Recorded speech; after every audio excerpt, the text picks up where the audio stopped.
Praise the lord, హల్లెలూయా. ఈ వాగ్దాన శుభోదయం అనే కార్యక్రమాన్ని వీక్షిస్తున్న మీ అందరికీ వందనాలు. ఈరోజు కూడా ఒక చక్కటి వాగ్దానంతో మీ ముందుకు రావటం జరిగిందండి. బైబిల్ గ్రంథంలో నుంచి కీర్తనల గ్రంథము 32వ కీర్తన 10వ చరణాన్ని చదువుకుందాం. భక్తిహీనులకు అనేక వేదనలు కలుగుచున్నవి, యెహోవా యందు నమ్మిక ఉంచువానిని కృప ఆవరించుచున్నది. ఇక్కడ కీర్తనాకారుడైన దావీదు భక్తుడు తెలియజేస్తా ఉన్నాడు, భక్తిహీనులకు అనేక వేదనలు కలుగుచున్నవి అని. చాలా మంది అనుకోవచ్చు, భక్తిహీనులకు అనేక వేదనలు కలుగుతూ ఉన్నాయి, మరి భక్తి పరులకు కూడా వేదనలు కలుగుతూ ఉన్నాయి కదా అని మీరు అనుకోవచ్చు.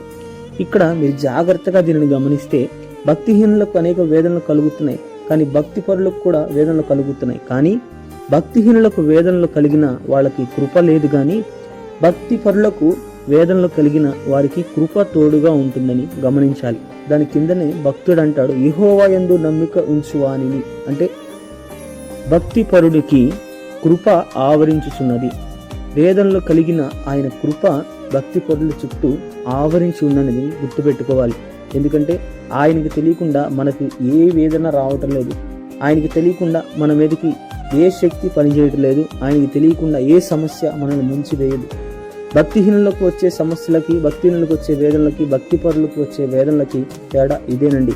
భక్తిహీనులకు కృప లేదు, కానీ భక్తి పరులకు వేదనలు వచ్చిన ఆయన కృప అంటే యేసు ప్రభువే మనకి తోడుగా ఉన్నాడు, కృపగా మనల్ని ఆవరించి ఉన్నాడు. కనుక ఆయనే మన వేదనల నుండి విడిపించి మనల్ని సింహాసనం మీద కూర్చోబెడతాడు.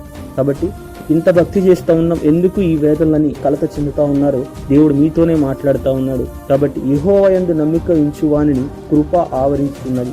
ఆయన కృప నిత్యము మనల్ని ఆవరించి ఉంటానే ఉంది. కాబట్టి యేసు ప్రభు ఉన్నాడు, మన తోడుగా మనం నమ్ముకున్న దైవం ఉన్నాడు.